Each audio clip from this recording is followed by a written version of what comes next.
어느 날 눈과 코와 귀와 입과 손과 발이 한자리에 모였습니다.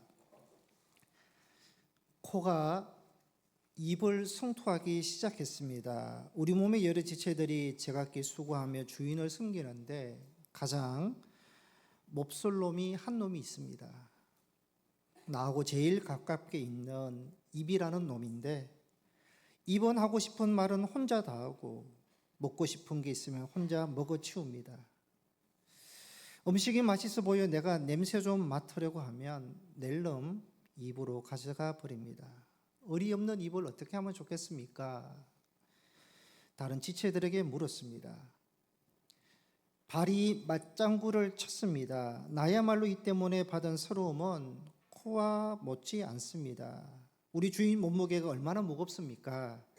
그 무거운 몸을 끌고 이곳저곳 하루 종일 다니다가 집에 들어오면 다리가 후들후들 떨리고 아파서 죽을 지경입니다. 내가 왜 이 고생을 하지 생각하니 저 입 때문입니다. 저 놈의 입에 맛있는 것을 집어넣기 위해서 내가 이곳저곳 다니며 고생하고 있습니다. 입을 공격했습니다. 손이 말을 이어갑니다. 그것보다 더 문제가 되는 것은 입이 그만하다는 것입니다. 먹을 것 있으면 얼마든지 입으로 먹을 수 있습니다.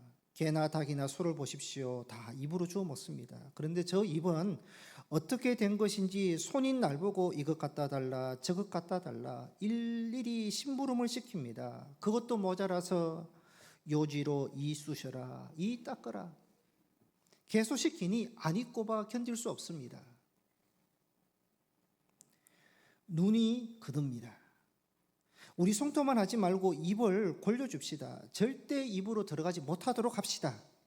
눈인 나는 이제 아무리 맛있는 음식을 보아도 못 보았다고 말하지 않을 것이니 코도 어떤 냄새를 맡아도 좋은 냄새라고 말하지도 말고 손도 꼼짝도 하지 말고 절대 입으로 넣어주지 맙시다. 제안을 했습니다.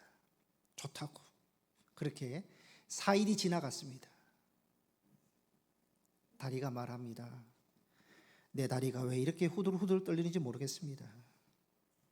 눈은 나는 앞이 가물가물한 게 잘 보이지 않습니다. 코는 주변의 음식 냄새가 진동해서 미칠 것 같습니다. 못 찾겠습니다.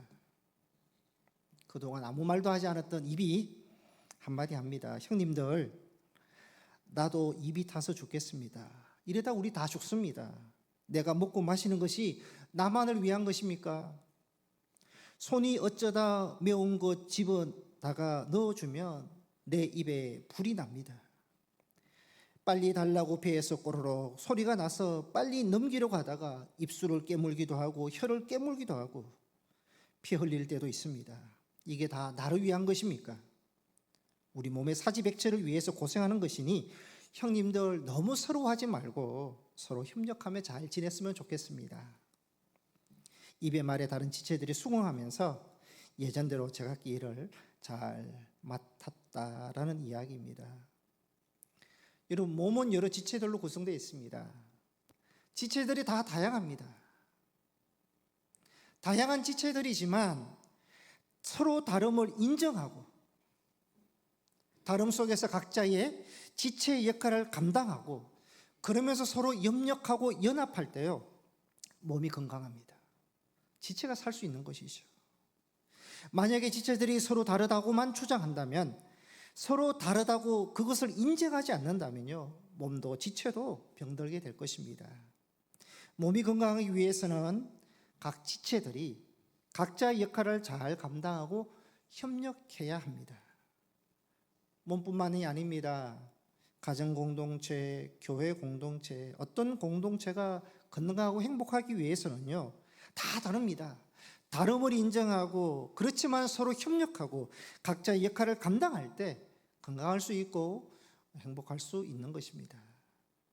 본문은 이스라엘 공동체가 건강한 공동체가 되기 위해서, 공동체의 목적인 가나안 땅에 들어가기 위해서 서로 협력해야 되고 서로의 짐을 잘 나누어 지어야 한다는 것을 오늘 본문에서 말씀하고 있습니다.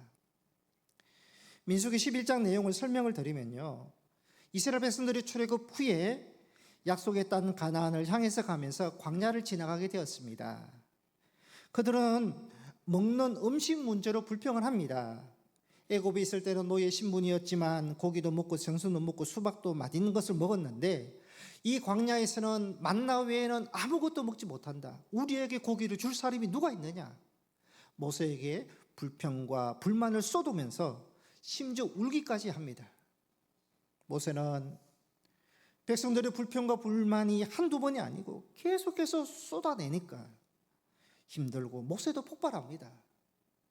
하나님께 11절에서 15절까지 탄식을 합니다. 절규를 합니다. 11절에 주께서 종을 이렇게 괴롭게 하십니까? 이 백성을 내게 맡기사 내가 그 짐을 지게 하십니까? 12절에 이 백성을 내가 백이라도 했습니까? 낳기라도 했습니까? 어찌하여 젖먹는 아이를 품어서 가나안 땅으로 가게 하십니까?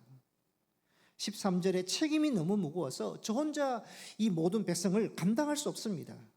15절에 차라리 저를 죽여 주셔서 고난당함을 보지 않게 하옵소서.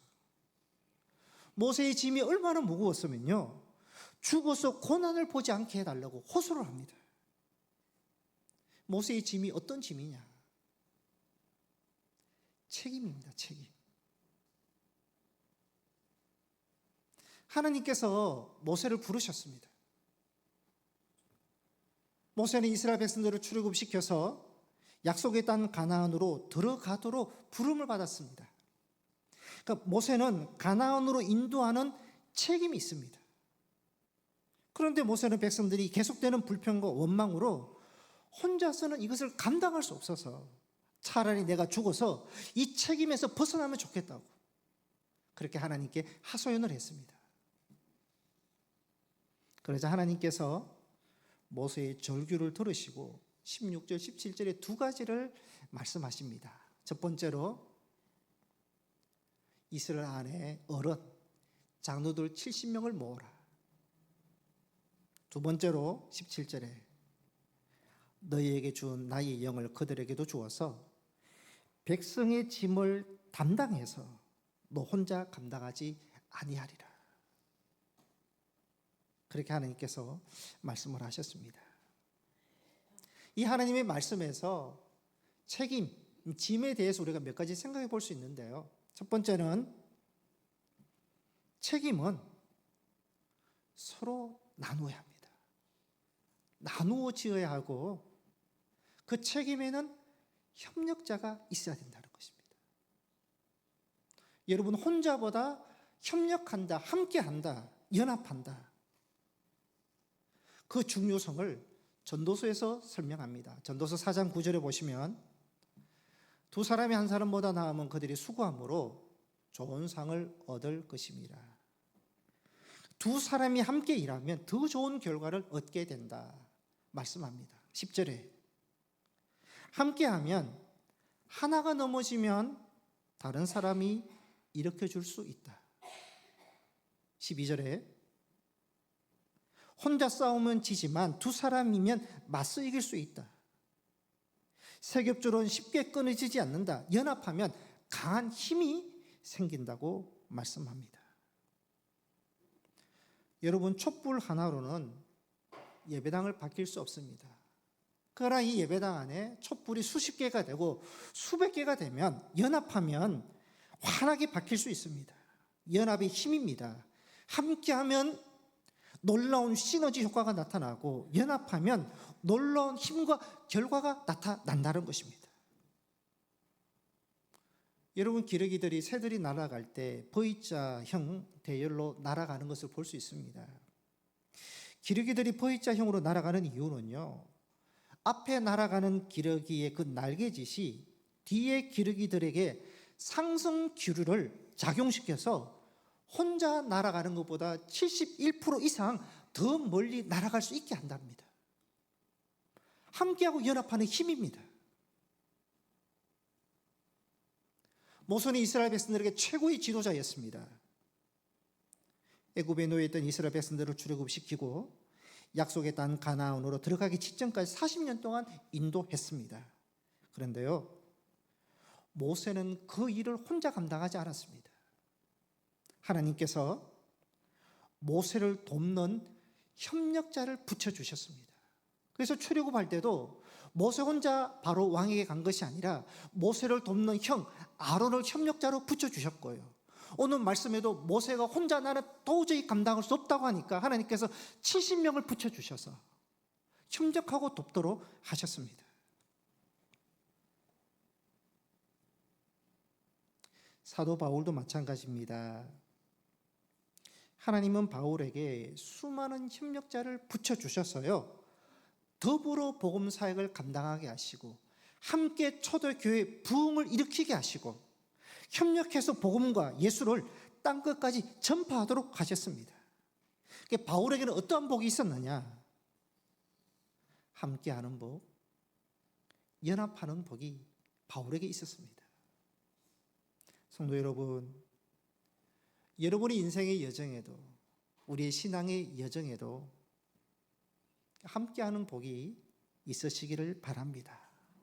사랑하는 예수님께서 우리의 인생의 여정에 함께 하시고 사랑하는 가족과 소중한 사람이 우리의 신앙의 여정과 인생의 여정에 함께 할 때요, 우리가 행복하게 걸어갈 수 있는 것입니다. 교회는 영적 가족 공동체입니다. 가족 공동체를 함께하는 복이 있는 것입니다. 여러분, 공동체에서는 혼자 하는 것 아닙니다. 혼자 기도 잘하고 혼자 예배 생활 잘하고 혼자 믿는 것이 아닙니다. 주님과 함께하는 공동체가 되고 사랑하는 성도들과 함께 걸어가는 영적 공동체가 되어야 되는 것입니다. 우리 교회 공동체도 함께하는 은혜가 있기를 소망합니다. 사랑하는 예수님께서 우리 교회 공동체에 늘 함께 하시고 사랑하고 소중한 성도님들과 함께하는 그런 복과 기쁨이 있어야 하겠습니다. 두 번째로, 책임을 감당하는 사람에게는 하나님께서 성령을 부어주십니다. 17절에 보시면 이렇게 말씀합니다. 내게 임한 영을, 모세에게 임한 그 영을 그들에게도 70명에게도 임하게 하리라. 모세는 하나님께서 부르셨습니다. 지도자로 삼으셨지만 성령을 부어주셨습니다. 모세가 지도자로서 감당할 때요, 자신의 능력과 지혜로 감당한 것이 아니라 하나님의 영으로 감당했습니다. 뿐만 아니라 모세를 돕는 이 백성들의 짐을 함께 나누어 지어가는 70명의 협력자들에게도 하나님께서 영을 부어주셨다. 하나님은 모세에게도 70명의 장로들에게도 성령을 부어주셨다. 성령을 부어주셔서 도와주셨다는 것은요, 성령이 어떤 분인가 우리가 알 수 있습니다. 성령은 일을 하는 자들에게 함께 하셔서 도와주시는 분이다. 협력자가 성령님입니다. 그래서 보혜사의 이름이요, 옆에서 도와주는 분입니다. 성령님은 협력자가 되십니다. 로마서 8장 26절에 이와 같이 성령도 우리의 연약함을 도우시나니. 연약함의 원어는요, 단수가 아니라 복수입니다. 그러니까 하나의 연약함을 도와주시는 분이 아니라 수많은 연약함을 도와주신다. 도우신다는 시제는 현재 진행형입니다. 과거에도 도와주셨고 미래도 도와주실 것이지만 바로 지금 이 순간에도 성령님께서 우리를 도와주신다고 말씀하고 있는 것입니다. 성령님께서 이 시간에 우리의 무엇을 도와주시느냐? 우리의 연약함을 도와주십니다. 육신의 연약함을 도와주시고 심적, 마음의 연약함을 도와주시고 영적인 연약함을 도와주시고 성령님은 우리의 연약한 믿음을 도와주십니다. 고린도전서 12장 3절에 말씀합니다. 마지막에 보시면 성령으로 아니하고는 누구든지 예수를 주라 할 수 없느니라. 그러니까 성령의 도움이 없이는 누구든 예수를 주로 나의 주님으로 고백할 수 없다. 예수님을 시인하고 영접하는 것은요, 성령의 도우심입니다. 바울이 말했습니다. 믿음은 들음에서 나고 들음은 하나님의 말씀으로 말미암는다. 듣는다. 여러분, 들을 때 귀를 열어주시는 것도 성령님이고요, 그 들은 것을 믿게 하시는 것도 성령님이십니다. 성령은 우리가 예수님을 믿도록 고백하도록 하십니다. 그 성령님은 또 우리를 가르쳐 주십니다. 요한복음 14장 26절에 보혜사 곧 아버지께서 내 이름으로 보내실 성령 그가 너희에게 모든 것을 가르치고 내가 너희에게 말한 모든 것을 생각나게 하리라. 모든 것을 가르쳐 주신다. 성령님은 예배를 통해서 우리에게 가르쳐 주시고 말씀을 통해서 우리에게 가르쳐 주시고 만남과 사건, 사람을 통해서 우리에게 가르쳐 주시고요. 깨닫게 해주시고 생각나게 해주신다. 그 성령님은 우리를 인내하게 하시고 소망을 품고 살게 하시고 믿고자 하는 마음, 사랑하고자 하는 마음도 다 성령님이 주십니다. 예수님의 제자들을 보면요, 예수님의 부활을 목격했습니다. 부활을 목격해도 제자들이 무엇을 해야 될지 몰랐습니다. 갈팡질팡했습니다. 그런 제자들에게 오순절에 성령 충만함이 임합니다. 담대해집니다. 부활 예수를 믿을 뿐만 아니라 목숨을 바치면서까지 부활 예수를 전하는 변화받는 제자들이 되었습니다. 성령은 제자들의 연약함을 도와주셨던 것입니다. 성도 여러분, 바라기는 그 성령께서 우리의 연약함에도 도와주시는 은혜가 있으시기를 소망합니다. 여러분의 육신의 연약함, 여러분의 심적인 연약함, 또 영적인 연약함을 도와주시는 그러한 은혜가 있으시기를 소망합니다. 한국대학생 선교회 CCC에 창립하신 김준곤 목사님의 간증입니다. 이 목사님은 어린 시절에 동생이 불놀이 하다가 불에 타 죽는 것을 봅니다. 또 다른 동생 하나가 집 근처 벌목 현장에서 나무에 치여 죽는 것을 봤습니다. 그리고 어머니와 3명의 형님들이 차례대로 급사하는 것을 보았습니다. 6.25 때는 아버지와 가족들이 공산당에서 학살당하는 것을 목격했습니다. 8.15와 6.25의 사선을 수없이 헤매다가 기적처럼 살아납니다. 그런데 그의 고난은 여기서 끝나지 않았습니다.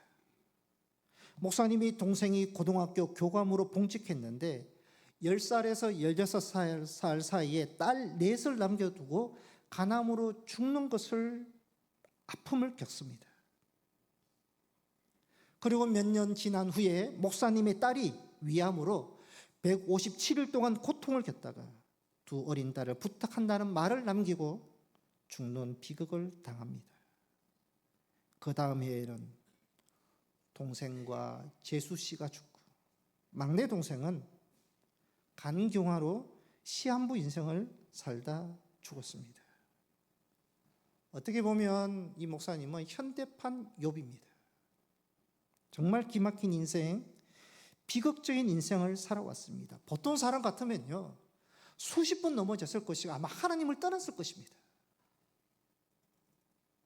그러나 김준곤 목사님은 이 비극적인 인생을 살아오시면서 이렇게 고백했습니다. 나는 하나의 얼굴로는 웃고 다른 얼굴로는 운다. 내 영은 주님을 찬양하고 기뻐하고 감사하며 깊은 곳에서 샘물같이 환희가 쏟는다. 그러나 다른 마음은 하늘에서 비가 끊임없이 내리고 있다. 옆을 보면 정신찬란증에 걸릴 것 같고 위를 보면 현기증이 나고 내 안에 들여다보면 죄와 추한 것들이 있고 과거는 회한과 슬픔뿐이고 미래는 안개처럼 불확신하고 불안하다. 나는 주님만 바라봐야 한다. 한 발짝 한 호흡 주님을 사랑하며 주님을 호흡하며 살자. 내게 깊은 위로와 감사와 찬송과 평안이 있다. 그것은 내게서 나오는 것이 아니라 성령이 은혜로 내게 주시는 것들이다. 그렇게 고백하셨습니다. 이 비극적인 상황 속에서도요, 성령님이 주시는 믿음과 평안을 가지고 조금씩 그렇게 이겨 나갔던 것입니다. 성령님은 연약함을 도와주십니다. 뿐만 아니라 그 성령님은 우리가 일하도록, 책임을 감당하도록 도와주십니다. 하나님께서 당신의 구원 사역을 하실 때요, 혼자 일하지 않고 믿음의 사람을 부르셔서 그들을 구원의 도구로 사용하셨습니다. 그런데 하나님께서는요, 부르시고 그냥 일만 맡기신 것이 아니라 그들에게 하나님의 영, 성령을 부어주셔서 능력 있게 그 일들을 감당하게 하셨다는 것입니다. 여러분, 모세를 보십시오. 그냥 부르지 않으셨습니다. 오늘 17절 말씀에도 하나님의 영을 모세에게 부어주셨습니다. 70명의 장로를 부어 모으라 말씀하시고 그 장로들에게 하나님께서 영을 부어주셨습니다. 이스라엘 백성들이 광야에서 40년 동안 생활했습니다. 당시에는 성전이 없었으니까 이동하기 쉬운 성막을, 또 성막의 기물들을 만드는데 하나님께서 누구를 부르는가 하면 브살렐을 부릅니다. 브살렐을 지명하면서 이 브살렐에게 하나님께서 영을 부어주십니다. 또 혼자서 성막을 짓고 성막의 기물들을 다 만들 수 없으니까 하나님께서 또 누구를 협력자로 붙여주시는가 하면 오홀리압을 협력자로 붙여주십니다. 또 하나님 보셨을 때는 두 사람이 도저히 이것을 감당할 수 없으니까 지혜로운 사람들을 붙여주셔서 그 일들을 맡게 하시고, 그리고 그들에게 하나님께서 하나님의 영을 부어주셨습니다. 출애굽기 36장 1절에 보시면 브살렐과 오홀리압과 및 마음이 지혜로운 사람, 곧 하나님께서 지혜와 총명을 부어사.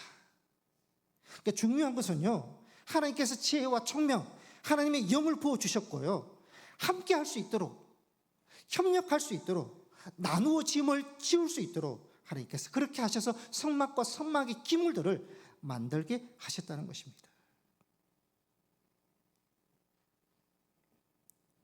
여러분, 우리 교회도 생성전 건축을 앞두고 있습니다. 우리 교회도 이러한 은혜가 있기를 우리가 기도해야 되겠습니다. 건축위원장과 건축위원들 브살렐이 되고 오홀리압이 되도록, 그리고 또 지혜로운 사람들을 하나님께서 붙여주셔서 서로 협력해서, 그리고 이들에게 하나님께서 영을 부어주셔서 그 사명을 잘 감당할 수 있도록 우리는 기도해야 하는 것입니다. 하나님께서 사람을 부르시고 일하시는 방식은 그냥 일을 맡기고 끝내는 것이 아닙니다. 하나님이 영을 부어주시고 그 일들을 할 수 있는 협력자를 붙여주시고 함께 연합해서 그 일들을 하게 하신다는 것입니다. 우리는 그것을 위해서 기도해야 하는 것입니다. 여러분, 우리가 다 가족이 있습니다. 우리의 가정이 다 행복합니다. 여러분, 가정이 행복한 이유가 어디 있습니까? 사랑하는 사람, 소중한 사람이 있기 때문에 행복합니다. 그 사랑하는 사람, 소중한 사람이 함께 연합하기 때문에, 함께 협력하면서 짐을 나누어 지기 때문에 행복한 것이고, 그 가정에 하나님께서 성령으로 도와주시고 인도하시고 하나님 채워주시니까 행복한 가정이 되는 것입니다. 영적 가족 공동체인 교회가 행복한 이유가 어디 있습니까? 사랑하는 사람, 소중한 사람이 교회 안에도 있습니다. 그분들과 함께하는 것이 행복하고, 이분들이 함께 협력하고 서로 간의 짐을 함께 나누어지고 그 책임을 감당하고, 그리고 그 위에 성령께서 도와주시고 역사하시고 세워주시고 인도하시니까 교회가 행복한 교회가 되는 것이죠. 그러한 행복한 가정과 행복한 우리 교회가 되기를 소망합니다. 인도의 성자 선다싱이 히말라야 산을 넘어가고 있었습니다. 근데 한 사람이 추위에 쓰러진 것을 봅니다. 그런데 자기보다 앞서 히말라야 산을 넘어가던 사람이 추위에 쓰러진 그 사람을 보면서 잠깐 고민하다가 내 한 몸도 추스르기 힘든데 그러면서 그냥 지나갔습니다. 그 모습을 바라보던 선다싱은 뒤따라 가다가 지체 없이 그를 덜쳐업고요, 산 언덕을 오르기 시작했습니다. 그렇게 얼마 지나니까 앞서 쓰러진 사람을 외면하고 떠나갔던 사람이 길 모퉁이에서 추위에 쓰러져 숨져 있는 것을 발견했습니다. 그러나 자기는 죽어가는 이웃을 덜쳐 업고 있는, 자기는 지금도 땀을 뻘뻘 흘리면서 살아있는 모습을 보면서 소중한 진리 하나를 깨닫습니다.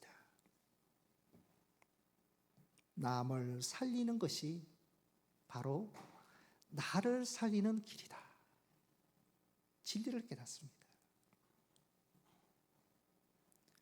여러분, 우리가 함께 공동체 생활하면서 나는 기뻐서 합니다. 기뻐서. 사랑하고 긍휼함으로 약간 도와줍니다. 힘드니까 함께 하는 것뿐입니다. 내게 있는 것 작은 건 나눈 것뿐입니다. 그런데 그것이 상대방에게 도움이 되고 살릴 뿐만 아니라 내게 도움이 되고 내가 살아난다는 것입니다. 이것이 공동체의 모습입니다. 여러분, 가정의 공동체, 교회 공동체에서 서로의 짐을 나누고 감당하는 사람이 되어야 될 뿐만 아니라 그렇게 짐을 나누면서 섬기고 헌신할 때요, 그것은 상대방을 세우고 상대방을 살리는 것이 아니라 궁극적으로 나가 살아나는, 나를 살리고 나를 세우는 것이 된다는 것입니다. 그러한 것을 경험할 수 있는 여러분들이 되시기를 바랍니다. 가정 공동체이든 교회 공동체이든 어느 공동체이든 우리는 연합하고 함께하고 협력하는 은혜와 복이 있어야 되겠고요, 성령께서 함께 하시고 도와주시는 은혜와 복이 여러분에게 있으시기를 바랍니다. 그 성령님의 도우시는 은혜는 세우시는 은혜입니다. 인도하시는 은혜입니다.